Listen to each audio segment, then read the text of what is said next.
এটা একটি কল, কিন্তু কল থেকে কি জল পড়ছে? না, একেবারেই জল পড়ছে না, এক ফোঁটাও জল পড়ছে না এই কল থেকে।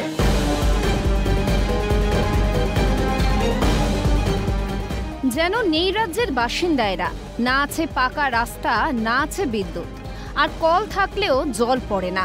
প্রখর দাবদাহে 2 কিলোমিটার দূর থেকে আনতে হয় রান্না খাওয়ার জল।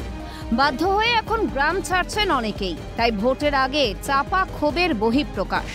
ভোট বয়কটের হুঁশিয়ারি মালদহের চাঁচল সদরের প্রত্যন্ত গ্রাম কদলার বাসিন্দাদের।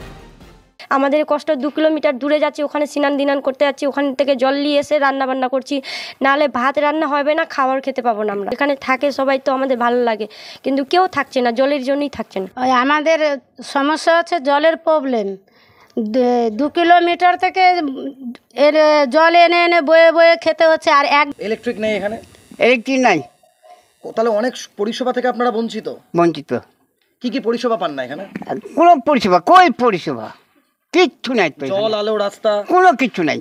আমাদের লাইনের ব্যবস্থা, আমাদের জলের ব্যবস্থা করুক, তারপর ভোট দিবেন। তারপর ভোট দেবো, তার আগে দিবেন না? না, তো বয়কট।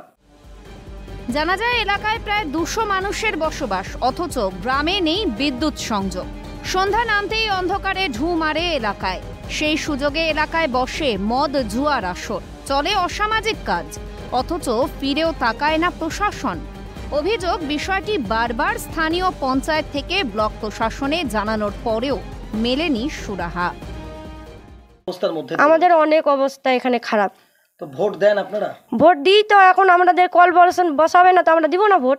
আমাদেরকে তো কোনো মানুষ বলে গ্রাহ্য করে না।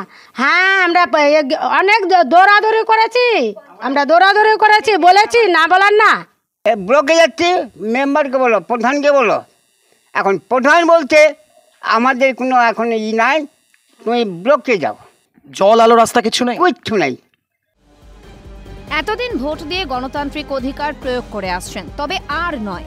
না পাওয়ার বেদনা এতটাই তীব্র যে ভোট দেবেন না বলে সাফ জানিয়ে দিয়েছেন গ্রামের ভোটদাতারা।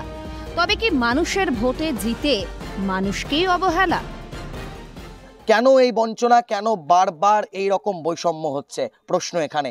এখন দেখার বিষয়, লোকসভা নির্বাচনের আগে ব্লক প্রশাসন কিংবা জেলা প্রশাসন এই সমস্ত মানুষের কথা কি শুনবে? তাদের যে সমস্যা, সেই সমস্যার কি সমাধান হবে, না এইভাবেই তারা রীতিমতো অন্ধকারে দিনের পর দিন চলে যাবে, প্রশ্ন এখানে।